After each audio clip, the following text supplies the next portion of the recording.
Thanks, Ian. Great to see everybody here. Welcome. Tonight we're going to look at being guided by conditions.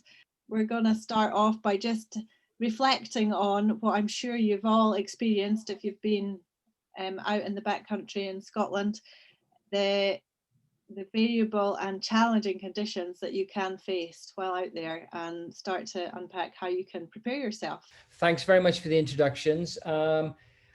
This subject is a huge subject, and what we're going to try and do in the next hour would normally take weeks, sometimes years. So forgive me if I go over things maybe too quickly, but really this is just a taster and an indicator. But I think the first thing is that we have to recognize where we live and the mountains that we do all our activities in. It's we operate pretty much in a subarctic environment. The landscape and the mountains are on the edge of the European continent and right on the edge of the Atlantic. And so we are faced with pretty extreme weather conditions. You know, with the winds coming from the north, very, very strong winds. The wind is the dominating factor. This clip, or these clips I'm going to show you, to be honest, are a little bit mad because and they're sort of collected from the work, our work over the years. So I'll just let it run and it'll give you a flavor of the sort of conditions that you don't want to experience.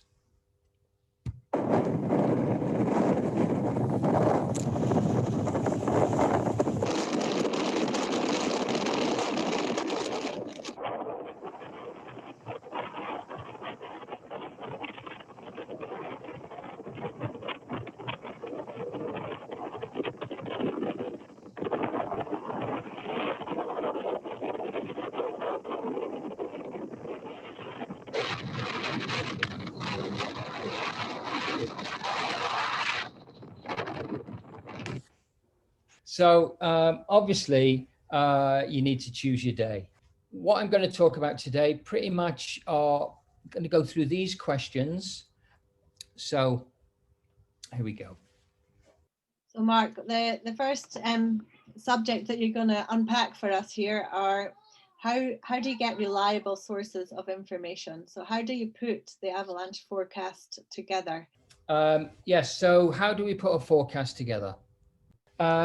On a daily basis, we travel around the mountains and pretty much the observations that we make are the same observations that you would make or can make also when you're traveling around the hills. So for instance, the left-hand slide, it's always looking at what's going on underneath your feet or underneath your skis. And in this instance here, we've got a crack appearing, and that really is a really good clue for us in that what that indicates is that there's a weakness underneath the surface.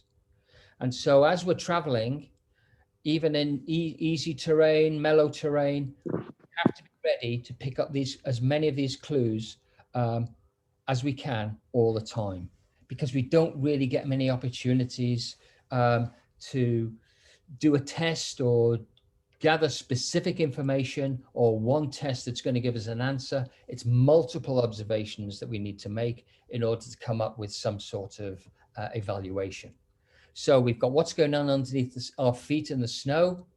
We have on the right there, we always use our hands to feel the snow, to see how humid it is. If you make a snowball, for instance, easily, then you know there's humidity in the snow, and therefore the process in the snowpack is it's bonding and knitting. But if you can't make a snowball, it's loose and dry, then often that means there's a sort of weaknesses can persist and the snowpack isn't bonding.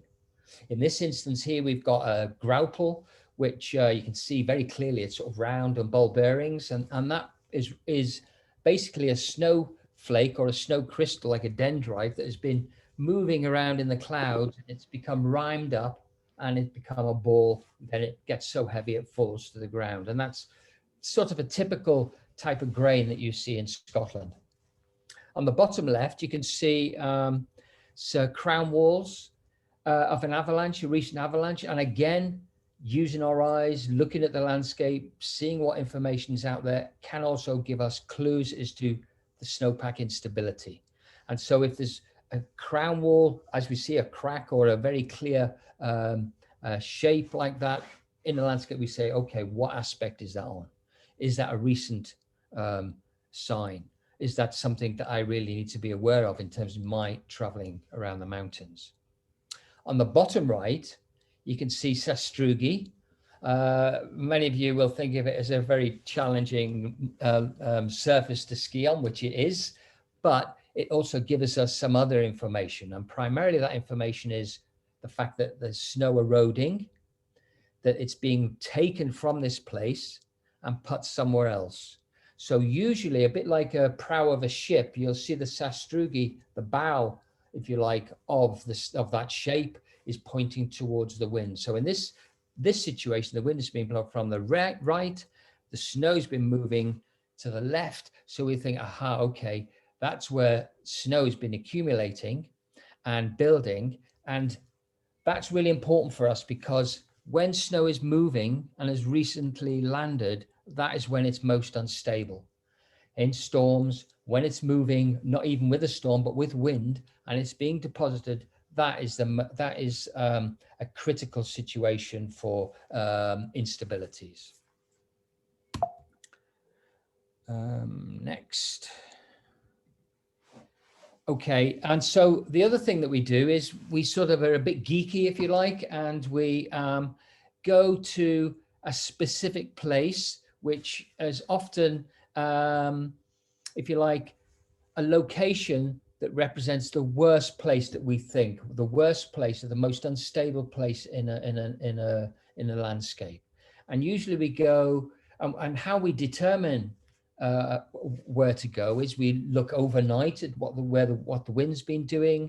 We have, of course, been monitoring the conditions from the beginning of the winter, because it's a bit like a tree ring. You know, the history is so important. What's gone on in the days before is critical because that might be significant.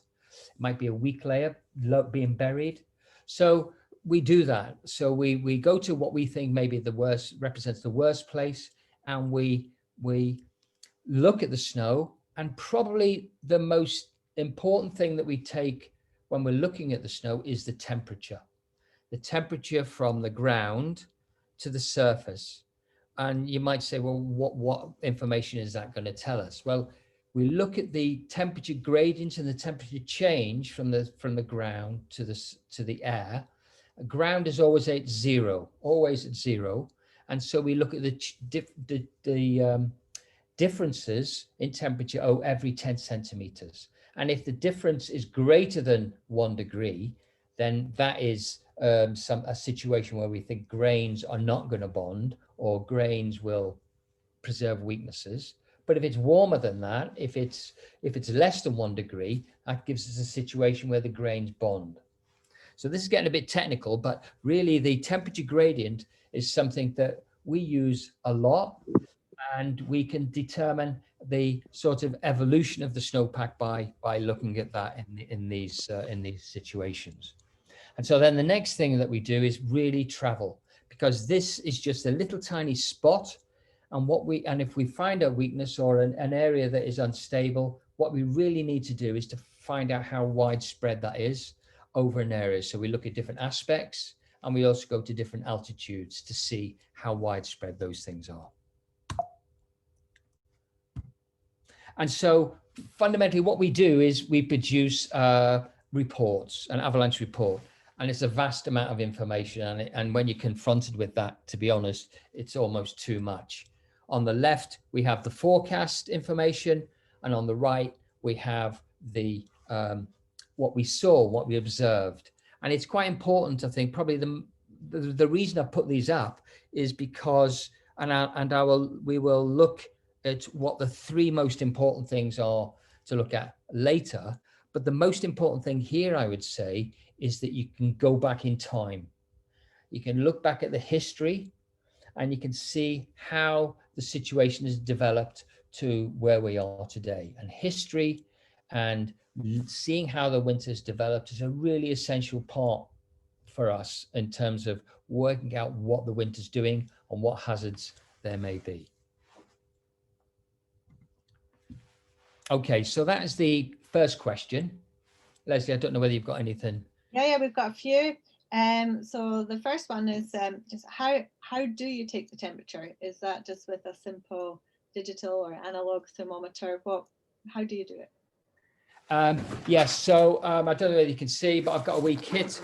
This is our kit that we use. We have a logbook where we write all the information in the book. We take temperatures with digital thermometer, and we have a ruler which we put at the side of the snow profile, so we can get a reference of the temperature. So we have all these instruments, magnifying glasses. We have a little sort of metal plates that we can put the grains on so they can look at and they stay cold, so we can get a reasonable amount of time to study the grains. So that really is the kit that we use to analyze the snow. Thanks. And then you showed your little grain plate there, and I'm just really interested in the descriptions of the actual grains of snow and which grains bond well together and which grains don't, and how the wind and the temperature changes those grains over time. Okay, that's a really complex question. And so I would say what we do with that screen is we put the screen in the snow and we take a sample and we tap the screen and we look at how the snow behaves on that screen. So it can either go two ways. Either you tap the screen and it stays in a clump, the snow. And what that means is therefore all the grains are knitting and bonding together. Or we can tap the screen and it'll break up and go like sugar. And that is the opposite. So that is grains that are becoming weaker. So really, if you like, snow avalanches and the possibility of avalanches all really boils down to these little tiny crystals and grains, how they behave with one another. So hopefully that sort of answers your question a little bit. Yeah, absolutely. Thank you. There are no more questions in the chat. Did anyone else have anything they want to pop in there? You can pop it in anytime and we can bring it up at the end of the next section. So yeah, don't be shy, get the questions coming. Okay. So the next thing then is, what are the key things to look for in an avalanche forecast when you're planning a day or a trip? And this really is probably the most important formula that you can study. It's so important. So basically, we make a decision, and the elements of that decision are it's really important to equally weight them. And so we have those three elements. We've got avalanche hazard, which is what we produce or what you may see or what you determine when you're traveling. Obviously the weather, which we saw examples of the weather. We don't want bad weather because that has real implication on us in terms of navigation, being able to make good route choice, etc.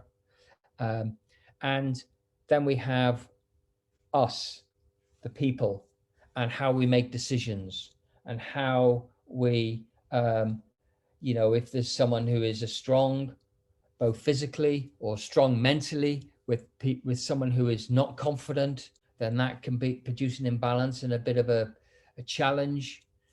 Also, equipment falls into that, because if your equipment is not good, if you are then confronted in those bad weather conditions, you have gloves that don't work or hands that get cold or goggles that mist up, you're really compromised. So your skill, your preparation, how you choose your partners, all have to be considered as part of this equation.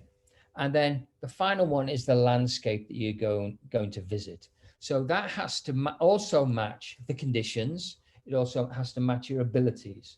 So if you go into a landscape that is complex or high or subject to really bad weather, then of course it's going to be more challenging for certain people than others. So if you're going to go into that landscape, you need to be prepared in terms of equipment, skills, knowledge, etc.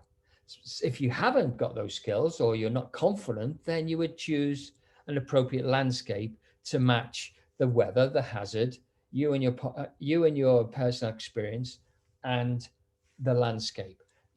If you put all those things together in the pot, you'll come up with a decision. If all you consider is an objective or a goal, i.e., let's go and do this climb, or let's go, I want to ski this gully, and that is your objective, you're in danger of committing to something. And when people, it's just human nature, it's a heuristic, which is a common heuristic commitment, is it tends to outweigh all those other elements which you should be considering, which would be the avalanche hazard and weather and the landscape. So it's very important to make good decisions. You need to have a balanced elements in order to make that decision. If you have a bad pattern of behavior, then ultimately you'll get caught out in time. So that's my main thing. My main message is you really need to be considered in terms of making decisions. You need to make sure you consider all these elements. Now, those three elements, you need to consider the planning stage. You've got and your journey, and then in the key places. A lot of people, well, right now we're going through this process of planning. Planning will give you 75 to 80% of your hazard understanding, getting the right equipment, looking at the weather forecasts, checking the avalanche forecast, prepping yourselves, going into sort of mediums terrain, so you're getting familiar with the landscape and the weather and the skills. That's all very, very important. Then on your journey, so you should pretty much know what the avalanche hazard is going to be. You should have prepped with all your equipment, pretty strong, have chosen a good objective. And then the next thing on your journey, you're pretty much monitoring things. So you're monitoring how we are as a group. How is your kit working? Have you got everything? Is the wind blowing? Is the avalanche hazard different, or is what's going on around you?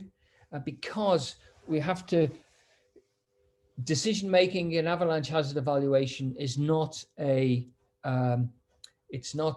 something you say, okay, that's it. Made a decision, this is what's going to happen. You have to almost think of it as being, we're in a movie. So this moment in time is a clip in a movie. So we're in a dynamic environment. It's constantly changing. And so we therefore have to be constantly monitoring what's going on. So then you've had your planning, you've done your journey. And then when you get to this key place, which might be the slope you're going to ski up, or the slope you're going to ski down, or climb up or climb down, you will have had the opportunity to gather a lot of information which will prime you to be able to make a good decision in that key place. There's no chance if you just go to a slope at the bottom without thinking about anything, or out preparing yourself. If you go to the bottom of a slope or the top of a slope and ski down it or climb up it without having gathered any information beforehand, you've got no chance of making a good decision. And you might as well be rolling dice in terms of deciding whether to go down a slope or up a slope. Our environment is challenging enough.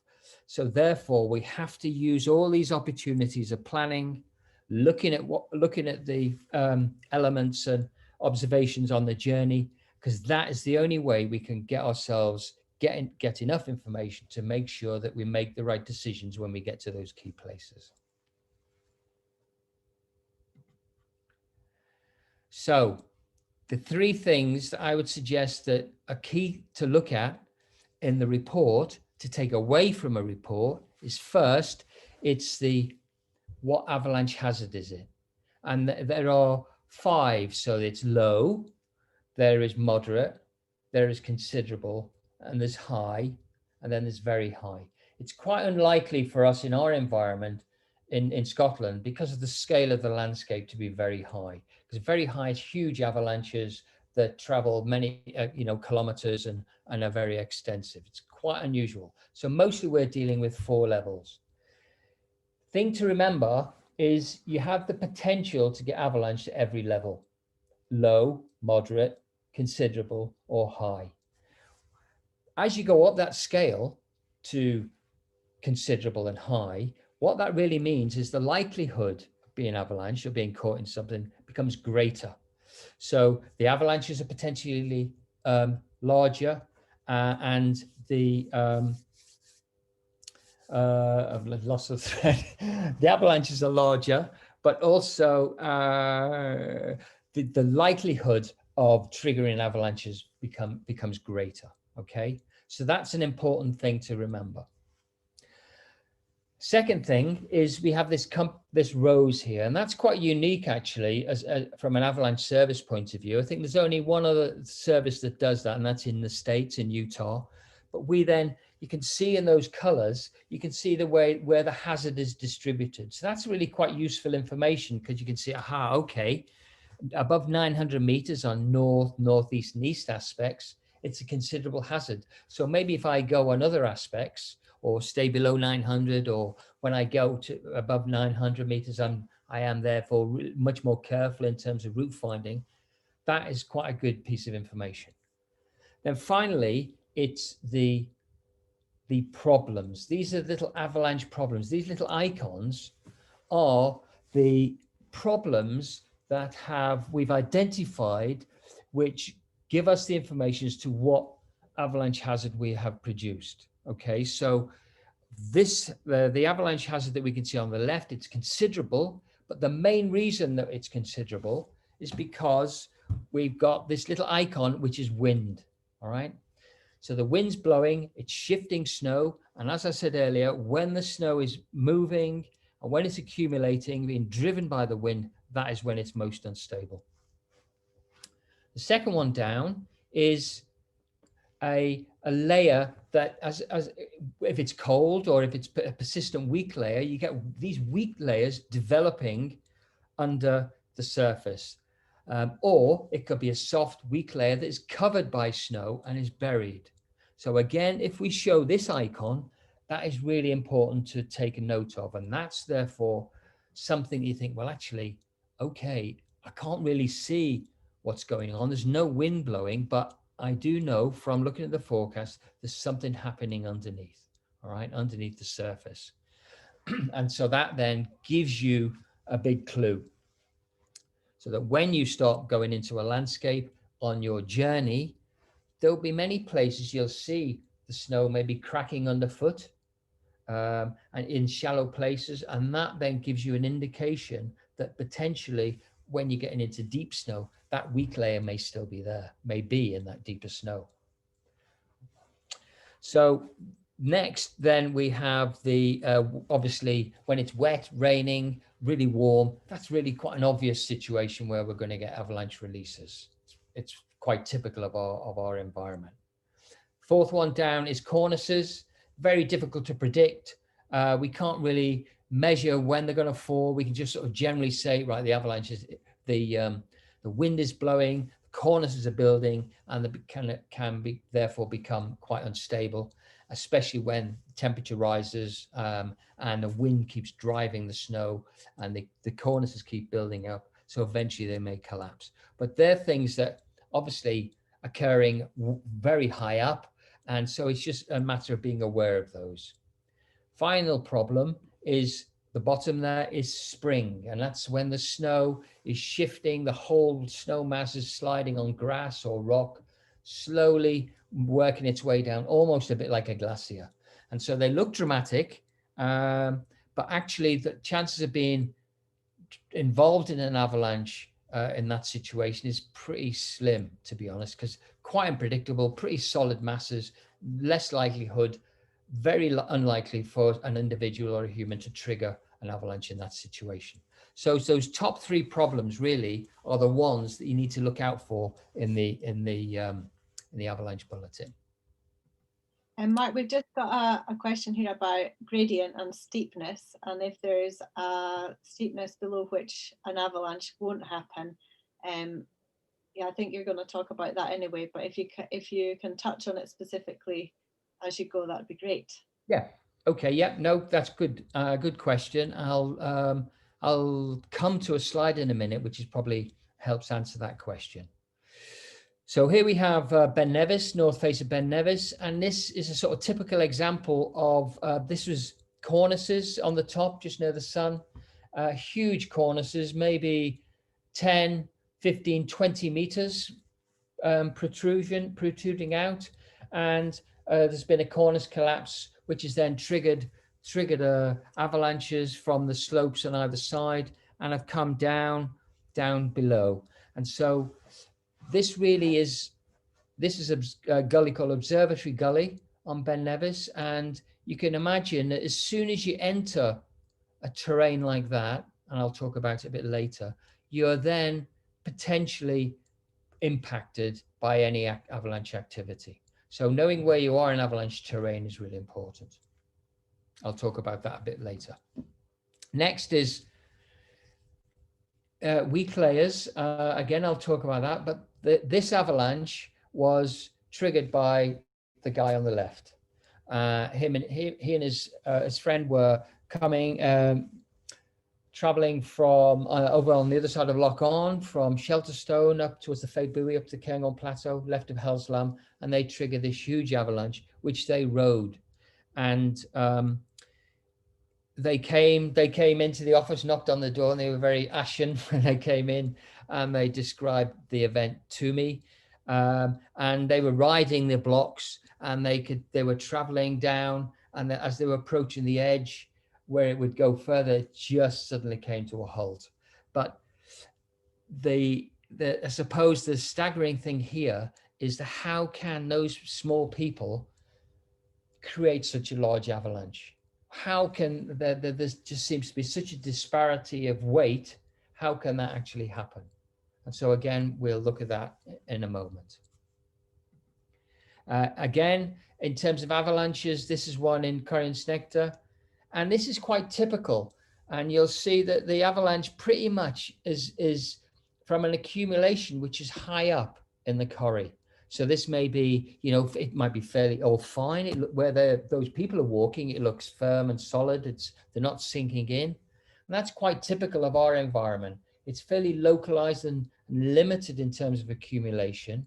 And so again, we need to be mindful of the wind. And this is a Windslap event. Was triggered. Somebody coming down. They were carried down. They went over the rocks. They were hurt, actually. They were rescued, but they were okay, thankfully. And finally, on this section, this is a low hazard situation. So the likelihood of triggering an avalanche is very slim because it's in really isolated places. I mean, but the problem is in our environment is that it's the consequences. It's the consequence of even, you can see in this situation, of a low hazard with these small little areas where it's unstable. If it was triggered, then you're going to be carried into places. And that, unfortunately, is typical of our sort of environment. Okay, so that was that section. Lesley, have you got anything to... And we've got a question about the concept of hotspots and if they're a real thing. And I believe you've got a film that's maybe going to talk to that question. I don't know if you want to say any more or... Yes, I will. Yeah, that's a good question. It's to do with our environment, I would say. When you get into windy environments, then you have great spatial variability. So over a landscape, over an area, you'll get great variation in depth, in snow distribution and quality. And so you get grains that may be pockets of grains that are more readily releasable than an area to the, a few meters away. And so that is a really correct statement to say. So there is such a thing as hotspots. And I've got a video later which will highlight that. So what signs should you be looking out for once you're on the hill? And this, I'll go into detail a bit, but first of all, this talks a little bit about avalanche terrain and angles. And an avalanche, mostly the optimum release angle for an avalanche is 37 degrees, 35 degrees. And obviously 30 degrees is the prime slope for skiing. It's a great angle to ski, unfortunately. And most of our terrain is such that, you know, you walk into a corrie and it suddenly changes to about 30 degrees going up to a crag or a cliff or a gully. And then in a gully, it becomes sort of 40, 45 degrees. So the prime angle for us to enjoy ourselves, unfortunately, is also the prime angle where a slope is released. But that's not the most important thing. Is when we're traveling, it's not about, yes, we have to manage ourselves in terms of triggering a slope, but the most important thing is what other people are doing, and also what other factors there may be, so cornice collapse, etc. So if there's activity in by somebody else or something in a start zone, you really need to be aware of where you are in avalanche terrain so that you are not affected. So a start zone in a small avalanche may then travel through an avalanche path and deposit it at the bottom.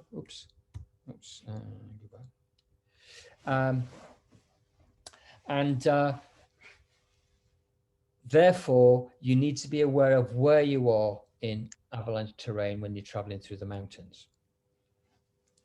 The other thing as well is a bit like the slide I showed you before of Ben Nevis. You can get into a place where you have no options, so that you're in a sort of almost like a shooting gallery sometimes, where any activity from any direction can affect you. And so that's what we call complex terrain. And so complex terrain would be something like and when you're going into the base of a corrie and you're surrounded by slopes. It could be going in like the north face of Ben Nevis into the Observatory Gully. There are classic places in Glencoe as well. On Buccleuch Moor and Colin Tulloch is that type of terrain where you're surrounded by slopes, and you basically travel up an avalanche path to go up the mountain. So you really need to be mindful of the impact of a trigger slope above you impacting you where you travel. This is also a grim topic, actually, but and just to reflect, to be avalanche is a very rare occurrence as an individual. Okay, so that's something you need to be mindful of. But nonetheless, it's a bit like, you know, driving a car and getting in a car and putting a seatbelt on. You don't expect to have a crash all the time, but you go you put your seatbelt on, you drive around, you're totally aware of the hazards as much as possible, and then you're protecting yourself in that sort of situation. Okay, how are we going, Lesley? We don't have any questions in the chat. I'm just reflecting on, you know, start zones and avalanche paths, and the fact that avalanches can have different cycles over many years, where sometimes a slope will be likely to avalanche, you know, very regularly, and other times it might be up to hundreds of years between avalanches. I don't know if that's more relevant to other mountain ranges, but is that something that we see in Scotland? Well, certainly when you look at a landscape in summer, you can see signs of where avalanche activity has occurred over time. And you can see, you know, chutes, you can see rock deposition, and generally that will be an indicator of past historic avalanche activity. But it is a real issue in big mountain environments where you have, I once did some work in Turkey, and they have, of course, when you live in a mountain environment and peoples want to You know, they have agriculture, they have crops, they have livestock, and after a generation, they will no avalanche activity has occurred in their lifetime, and then they start to move into avalanche terrain, but they forget that it's like a 50-year cycle. And so that is an issue certainly in certain environments, and it is monitored also in the alpine regions. You know, this cycles of events. We have a question come in about is cross-loading an issue? Cross-loading is a really yes, again, because it's basically when a slope or a wind blows across a slope, you'll get Windslap building up around on the lee sides of little ribs and gullies, and that's often catches people out. So cross-loading is quite significant, certainly in our environment as well, because we talk about cross-loading quite a lot, especially when we have a really strong wind. So normally when we have a wind, let's say winds blowing from the north, then we'll have northwest and northeast aspects we will identify as immediately being affected by wind slab depositions, but also at right angles on the east aspect and on the west aspect, which is almost, you know, on the side, that's where those slopes would be cross-loaded, because the wind is blowing across those slopes and depositing snow around ribs and so on. So yes. And is the issue due to the kind of snow grains or the amount of snow? It's nothing to do with the amount. What tends to happen with a wind is that, if you like, when snow moves, there's a lot of energy, and the energy when a grain moves and then touches another grain is that it will not so much, it'll stick. It's a process called sintering, and if, for instance, an example would be if a piece machine goes up and down a piece to really powder snow, what they're doing is they're not compacting the snow, they're agitating the snow, and that agitation makes the grains bond quicker, and so you'll get a firm snowpack. Likewise, I don't know whether you've seen when in really, really cold environments, when people are making an igloo, if you just keep shoveling the really cold snow in a pile, that process of agitation will help those bonds, those grains, knit together. And so that's what the wind does. So the wind blows, it moves the snow, it agitates the snow. So when it goes into a lee area, it'll start to bond immediately, okay? Now, the problem with wind slab is that it's not constantly blowing all the time. And so what we'll get is you'll get a time when the snow will be compact because it's been driven and it's been agitated, but there'll be a time when it may become calmer. And so that will give the opportunity for a grain like a dendrite or a bit of a dendrite will filter down and produce a little layer that's pretty much almost like a natural grain. And unfortunately, those grains that look so pretty, when they are next to one another, they're really, really slippy. Okay, so when you look in a snowpack and you start to see a form or a shape like a dendrite or a bit of a dendrite, that is an indicator that it's not bonded, and it can be slippy. So that's why, if there's not many rules in avalanche hazard evaluation, but if the one main rule is if after a storm or a wind event, if you wait 24 hours, that's a good rule, because that gives the chance for wind slab and all these things to sort of bond and knit. Okay. Thanks, Mark. Okay. Next, this is a clip which may answer a few questions, and I'm going to let it run first of all, and then I'll wind it back. And this then starts us thinking about looking at spatial variability, why a slope would fail when somebody's on it. And yeah, so let's just run this and we'll see how we get on.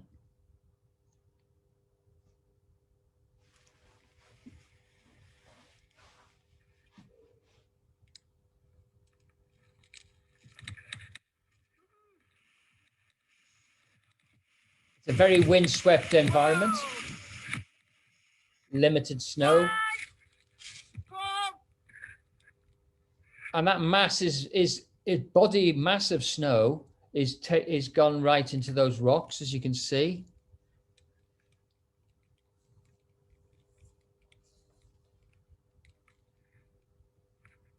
Some people above, you can see the way the slope fractured.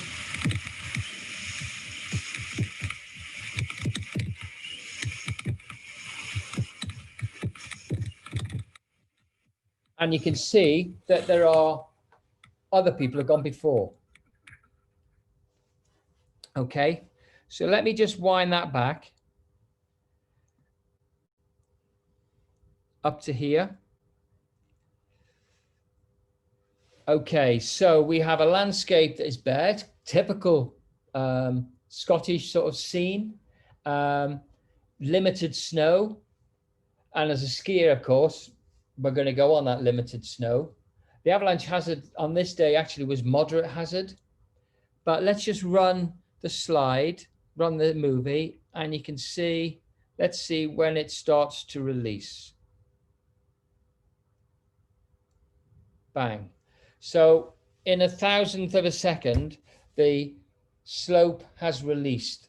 Now, why would that release like that? Why on earth would that crack propagate underneath that person's feet so readily? And so you can see that it's traveled over there, and you can just see the slope breaking lower down into a slab. And basically what's happened is that person has, what basically has happened is that person has hit a sweet spot, hit a hot spot, which the others who've gone before have not hit. Okay, so that may be because it's potentially thinner, the slab that the person is skiing on. So the weight of that person can affect the layer underneath and make it collapse. That collapse just is like a pack of cards. It just all collapses, of dominoes rather, and it will just propagate across the slope. Okay. So I think there's a number of things that we can learn from this, and that is, doesn't necessarily mean that because there's not much snow in the landscape that there's no avalanche hazard. I think in this particular case, you really do, what's going to really help you in terms of information is the avalanche hazard reports. This is another illustration. I'll let this run. And again, this is something that we saw. This is what we do on a day. We excavate a snow pit. We produce a block. And what we do here is, this is something, a little test that you do. This block is 1 meter long. It's 30 centimeters wide. And when we see how readily it goes, we put a saw cut along the weak layer, and you'll see that in a moment. And if it releases, the block releases before you've gone in 30 centimeters, then that's critical. Okay, so let's just see what happens on this. So I've exposed a rectangle of snow. This is the new snow that's fallen on top of a crust, which is here. This is the old snow of the last few days, which are pretty solid. On top of this, there's the crust, but underneath the crust is a really thin layer of sugar-like grains, which the whole of this snowpack is suspended on. So I'm just going to isolate this block to see how it behaves.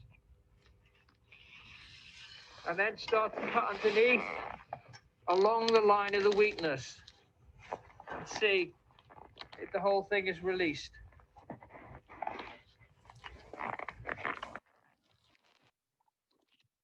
Okay, so in this situation here, there's obviously a weak grain underneath, and how did that happen? How did that develop?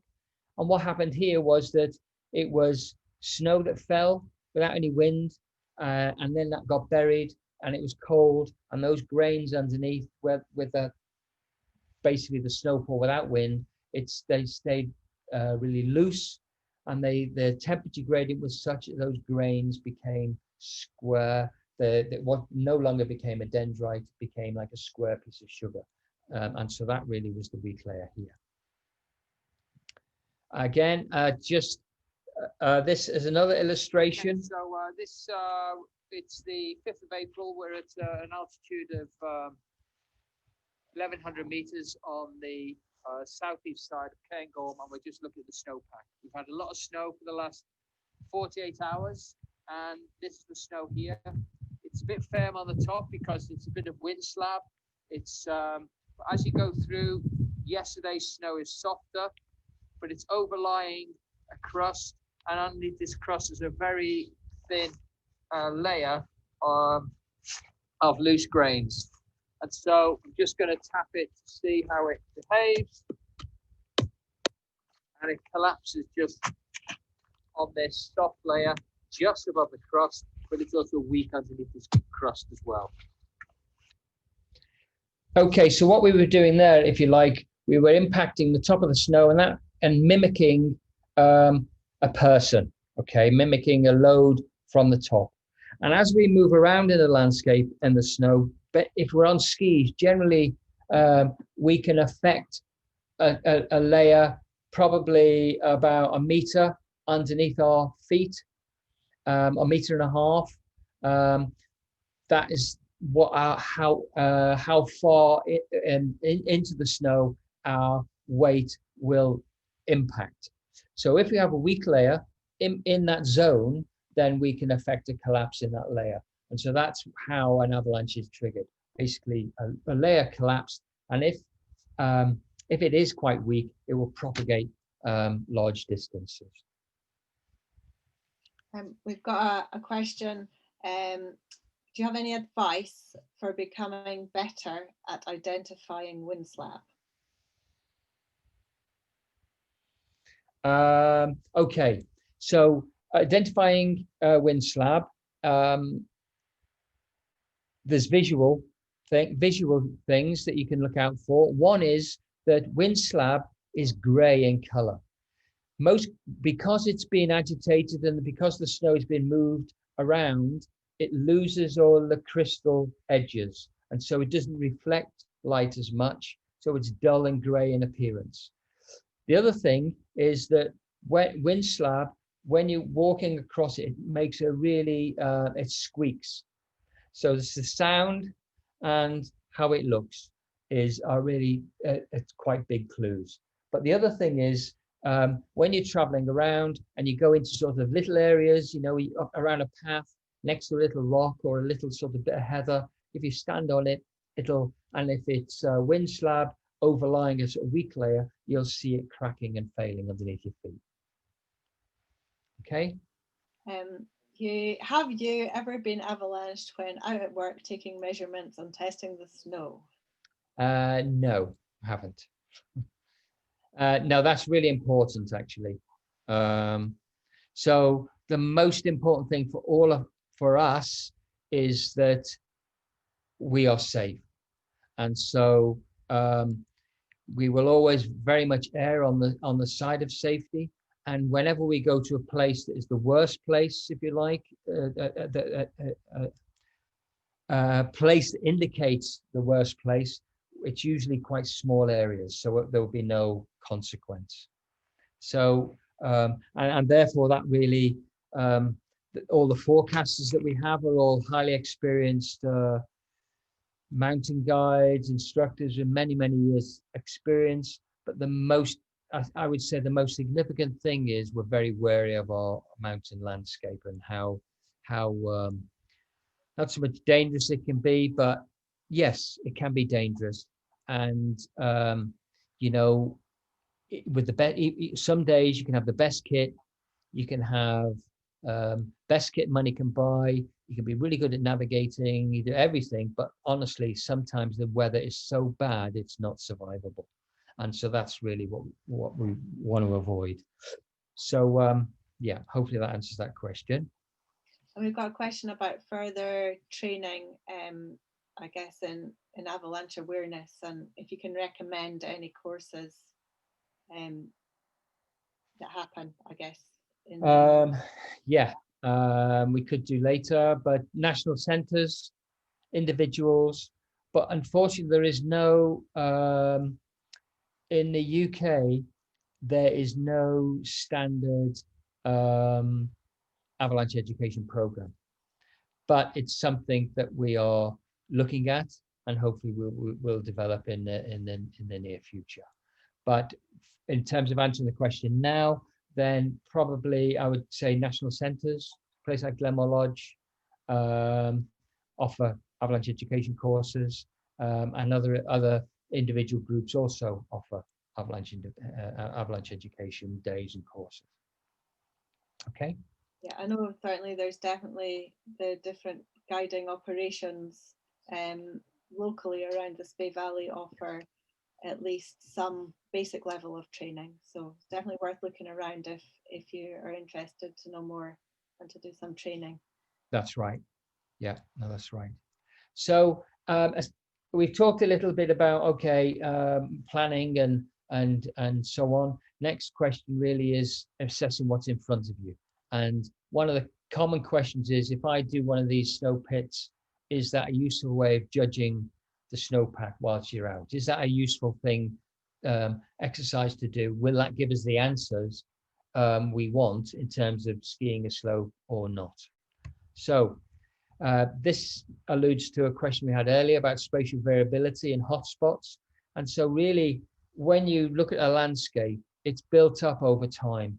And so a bit like this here, you know, these red zones may be the type of snow that occurred or the snow accumulation before total snow cover. But what we'll get in those zones, we'll get different snowpack characteristics, how it bonds, maybe the grains that are there might be slightly different. And so we'll get zones that are quite different to other zones. And sometimes it's almost like a bit of a matrix. And so, and that's really what we call spatial variability. And places where you get most spatial variability are windy places, like our place. So that is something to consider when you're taking a sample, digging a snow profile or digging a pit to evaluate the slope. It's very variable underneath the surface. Second thing is actually, it's slightly even worse than this. And this photograph shows all these numbers are the results of a slope test. And basically, at each of these areas, there was something called a Roche block test. So there were 57 of these tests done on this slope. And the test would be, each one of those areas, they cut out a block that's maybe about a ski length and a half long and a ski length wide. And then what do? You stand on it, jump up and down it, you weight it, and you know, as in getting more and more load, and eventually it will fail. So it fails. The strongest is 7, and the weakest would be 0 or 1.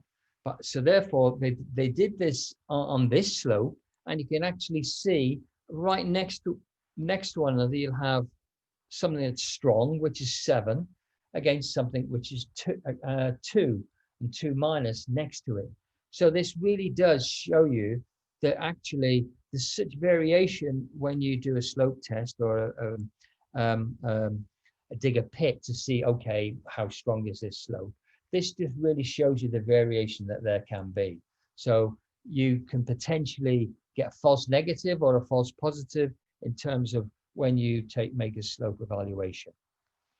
So really, one single test doesn't really give you the information, But what does give you the information, as I said earlier, is all that study, all that preparation before you go into the mountains, looking at the avalanche history, speaking to people, gathering information when you travel, so that you really have a better understanding of what potentially you may find. This one is what's the main cause of avalanches in Scotland and who is most at risk? Windslap avalanches probably, but the main cause of avalanches in Scotland, if people are involved, are people.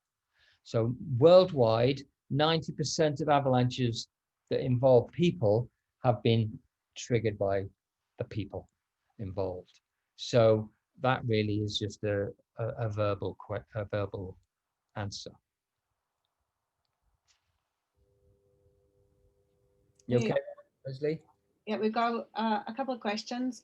So I think these came in a little bit ago, so you perhaps answered them already. So is there a way that you can specifically calculate the weight that a snowpack can handle in any one spot on any particular day? I think the last slide highlighted how difficult that is, but do you want to say a bit more about that? Well, it's quite interesting weight. I'm not. There probably will be a formula. The you know, place like Davos in Switzerland, which is a international snow science place, they will have people who probably are able to tell you that answer, give you that answer. Weight is really quite surprising how heavy snow is.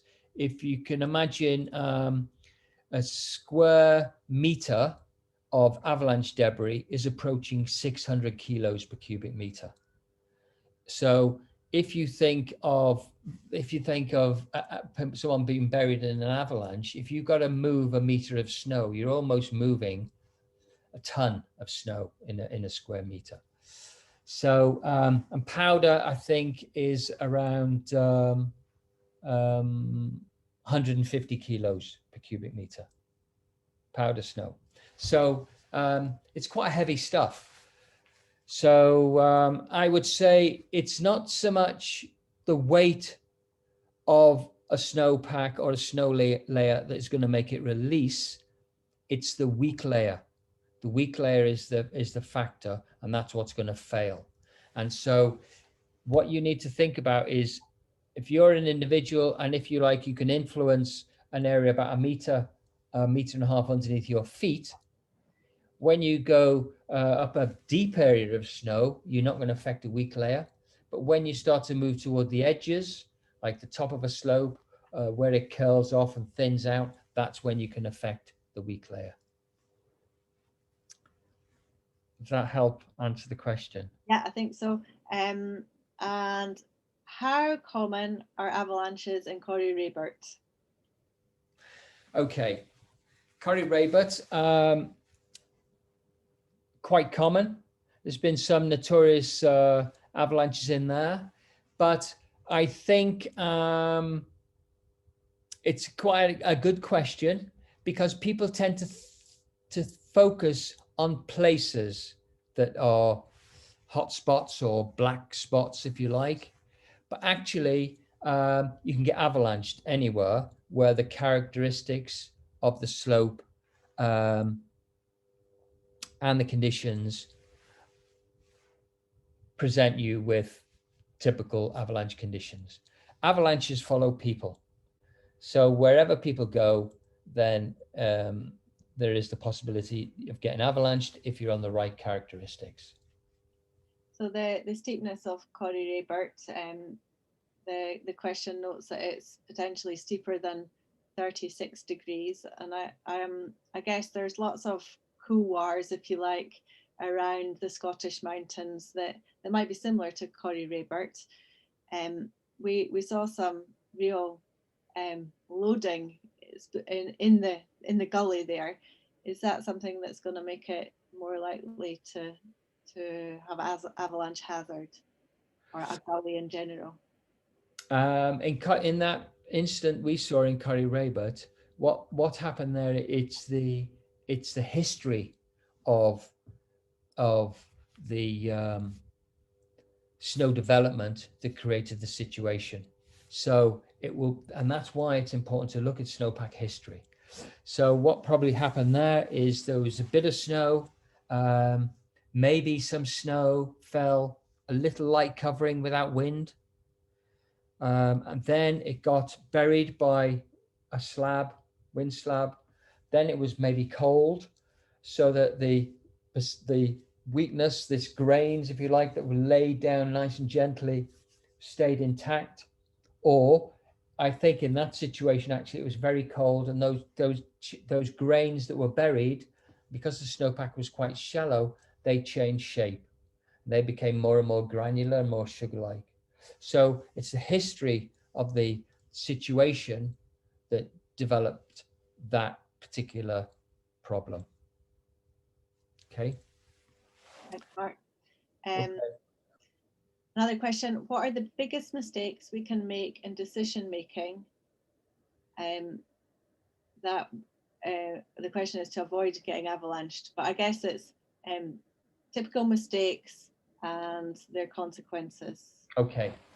The most typical mistake is commitment.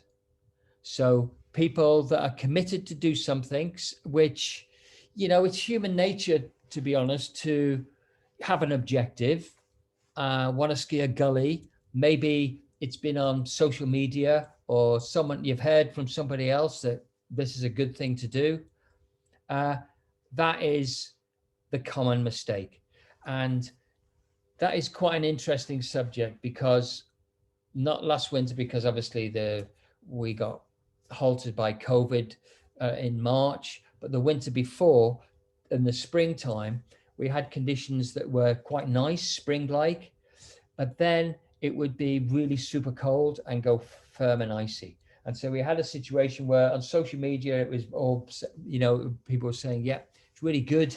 We did such and such a descent. It was very, very good conditions. But then, of course, it went cold, and the next day it was sheet ice.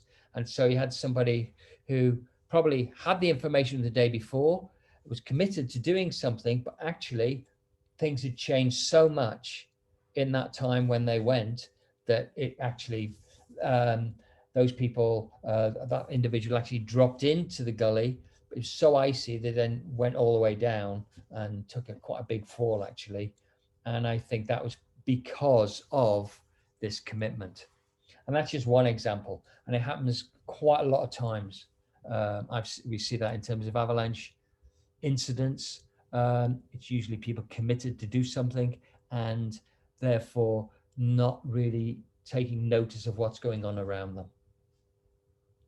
And that's a really important point, certainly in my own experience from having ridden abroad a lot and coming back to Scotland and even studying the avalanche forecast. It's easy to forget that here you also get sheet ice and the wind creates an ice like no other.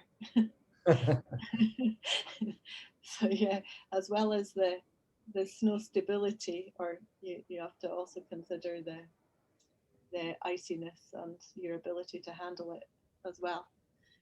No, there's no doubt it's a really challenging environment. And, you got icy, no visibility, sastrugi, navigation, although that's a real perfect little example there. We've got a few more questions coming in. So we've got a question about, is there any kit you would recommend people to carry? Now, Andy talked a lot about kit on the previous webinar, but I don't know if you want to give a really quick rundown of important kits.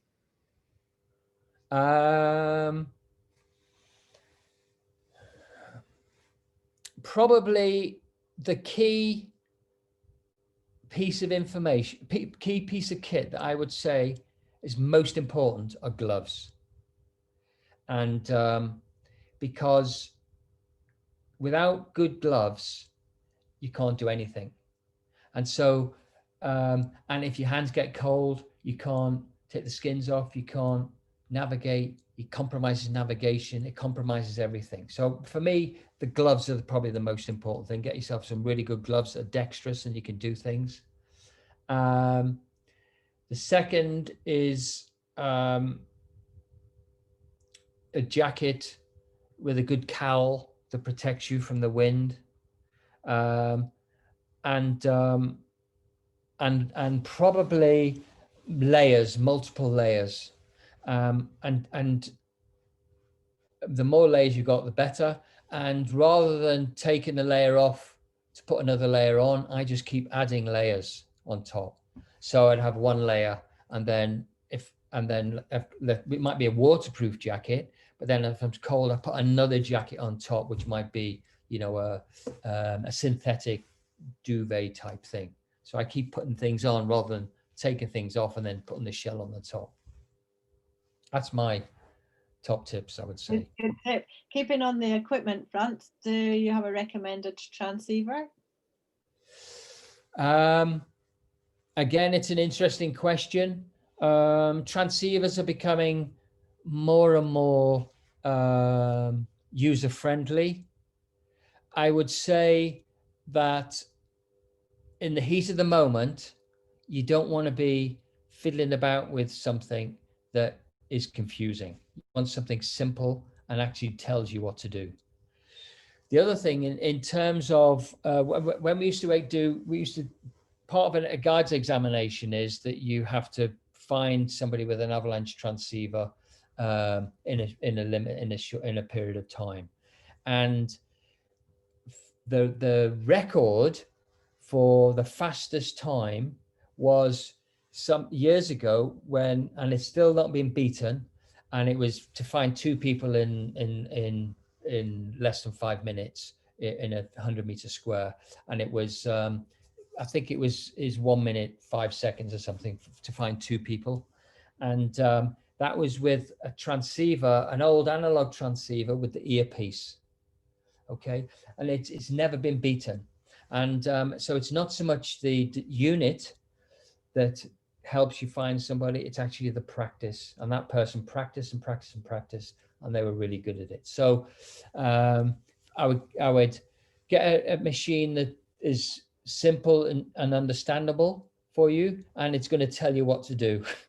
And it's practice rather than the instrument that's going to help you become most effective. And the other thing, of course, is not just about the transceiver, it's the shovel and the probe. And what you have to remember is if someone is buried, and to be honest, it's now when we have a bit more snow about, then there's a greater likelihood of being buried. But mostly in our environment, the problem with being avalanche is you get taken into stuff and you get damaged by not being buried, but by being carried into and over things. So, but when you are, if you are buried, basically you've got 15 minutes to get somebody out. And if you can get someone out within 15 minutes, you've got a 90% chance of survival. After 15 minutes, it drops to 20%. So finding someone with a transceiver, being able to put a probe together, being able to shovel are really important. So again, practicing putting the probe together, practicing putting the shovel together also helps. If you can shave a couple of minutes off that 15 minutes by doing all those other things, you'll be more effective. Time well spent practicing. Yeah. Okay then, and finally, what are the best resources for avalanche avoidance? Well, what I would recommend is for people to get this app, and I'm just going to run through it a little bit. If I can get to it.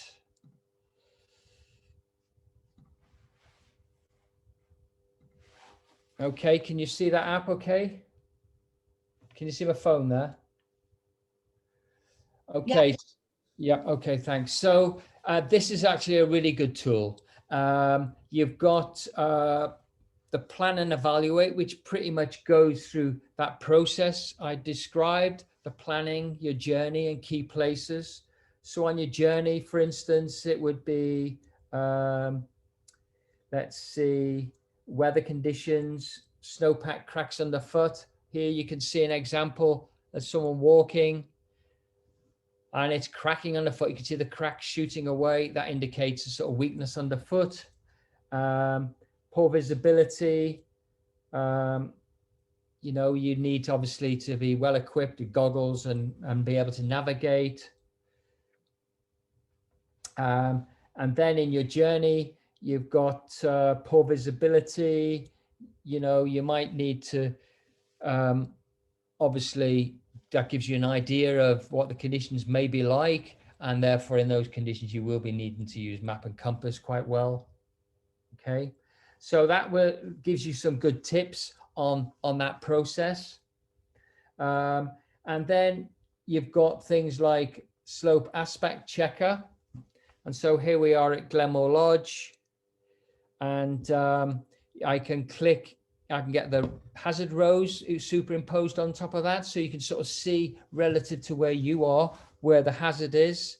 And you've got a little sort of diagram up on the top, which is like a little compass needle, and you can click that, and that really will always orientate itself to where you are on the map. So that's pretty good when you're out in the terrain.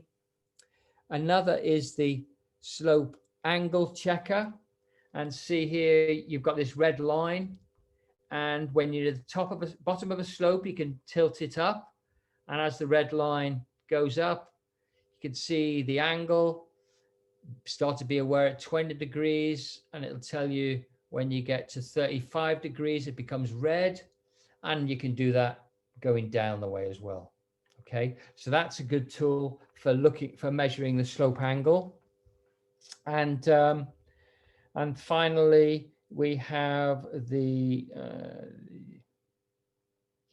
on there. There's lots of other information in there, and of course, you have the Avalanche reports, and you can see, you know, you can get on the particular area. This will work. This app sort of can track you, and it can identify when you get into a particular area, like the Northern Cairngorms or the Loch Ava and so on, and it'll automatically pull up for you the avalanche hazard. So when you're actually downloading the unit, and it gives you options to for notifications, I think you should say it's always on, because if you don't have the always on option, it keeps prompting you to do stuff, and it's a bit of a nuisance. So you always have it on. And if you're worried about batteries and batteries running out, what I would suggest you do is put it into airplane mode, and that will save your battery when you're traveling around the hills. So that's the app that I would recommend you to have a look at and download. And then finally, oops. Are we back on the main screen there? Yeah. Okay, let me get rid of that. Okay, so there we go. Thank you very much. That was the last slide. And I don't know whether there's anything else, Lesley, before we... We've got a few more questions. Here's a uber tech one. Are there any plans to overlay the hazard map for the day onto an OS map base? So no, absolutely not. The reason being that gives false information, because what we do with the hazard rows is that it is just an indicator, because it doesn't actually reflect what's on the ground. Because even though it's all orange, it may not be all orange. There'll be places in there where it's good to go. And if you can imagine what the avalanche hazard scale, the avalanche hazard color does, it's a bit like a field, okay? And you have a field, and in the field there's a bull. And on the edge of the field, there'll be a sign that says, beware of the bull. Okay, so you go into that field, you're not going to be mown down by the bull as soon as you cross the fence. It'll be in there somewhere. So that hazard scale, that hazard color is a if you like, it's a warning or a prompt when you enter that area. Okay, so if we colored in the whole area, it would give a false impression. So that's why we're not going to do that. Thanks, Mark. What is your opinion on Avalanche airbag backpacks for Scotland? Okay, Avalanche airbags work in a principle of saltation. So when if you have a load of nuts and you've got small nuts, big nuts, Brazil nuts, if you shake it, the Brazil nut will float to the top. And so that's sort of what happens with an airbag. It makes you bigger, and so you sort of agitate and end up at the top. And that's pretty good in that situation. But when the problem is that when there are terrain traps, or whether you're taken into things like trees or into gullies or into confines, they don't work. And so that's something that you need to bear in mind. So it's not like a device that is going to save you or help you in those situations. It's going to help you in a situation where the slope runs out. It's a nice even run out, but it isn't going to help you if you're going over cliffs or into confines, unfortunately. Terrain traps is something I don't think we've mentioned. Can you say a little bit more about what is a terrain trap? Okay, so a terrain trap is some terrain which would amplify the effect of an avalanche. So you can have a small amount of snow that really, if the slope was nice and smooth and the avalanche could run out, it would just dissipate and be quite shallow. But a terrain trap would be something like a little gully or an edge that small amount of snow would actually pile on top of you in that small place. And that's, the classic terrain traps would be like the Calamine Gap in the Northern Cairngorms, little sort of gullies and little lock-ins that you can get sometimes in corries as well, where you get transported into a place. So it's a location or a type of terrain that would amplify the effect of an avalanche, either as you get traveled into over a place or into a place. Thank you. Have you any experience of slopes under 30 degrees avalanching in Scotland? Yes. When you have in the winter, this is a winter that's actually almost similar. The winter 2009-10, we had a situation where it was very calm, easterlies, and we had the whole landscape was covered in surface hoar, which is what you'll get in your gardens. It's like a Jack Frost. It's a grain that grows up from the ground. It looks a bit like, or from the snow surface, it looks a bit like a tree. And it's a beautiful crystal, but it's actually quite deadly because it sort of stacks up when the snow builds up. And so when it releases, it projects and triggers really readily. So in that year, we were getting slopes. We could release a slope of 12 degrees. It's almost flat slopes. You'd stand on it and it would release. Typically, as well, you may get, when you're traveling in a landscape and it can be quite flat, you'll hear whoomph noises, and that is usually buried surface hoar or something. So yes, you can. And so when you hear that whoomph, that is one component of a failure. So that's a failure in a shear plane. You don't get, because it's not on a slope, you don't get the tension fracture for a slope to slide. So that whoomph sound is that shear failure. And so yes, you can get slopes failing at lower angles. Nice one. I think we've got all the questions so far. Nice job, Mark. It was really, really good, really informative. Mark and Lesley, once again, thanks very much for this evening. It's a pleasure, and thanks for coming along this evening and listening. Thanks very much. Thanks, everyone. Stay safe, and yeah, maybe see you next week.